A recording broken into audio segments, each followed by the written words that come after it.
Greeting, Mark Brown here. We're going to be looking at how we can change this class theme right here in the Google Classroom. Yes, it's very important. What if you wanted to change it to put it to something else? What you want to do is come right here to the right. You notice? Right here. Here's the settings. You want to click on it. Now we click on it. You notice it open right here. So you can actually click and make the adjustment right here. So you can actually backspace everything right here. On the backspace everything now, you can actually type in what you want so far in it.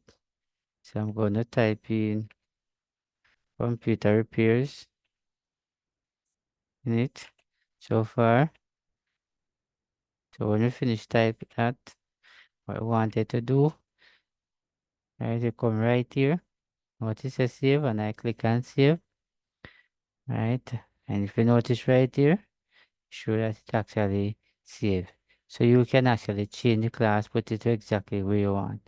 It's very important. So thanks for watching. See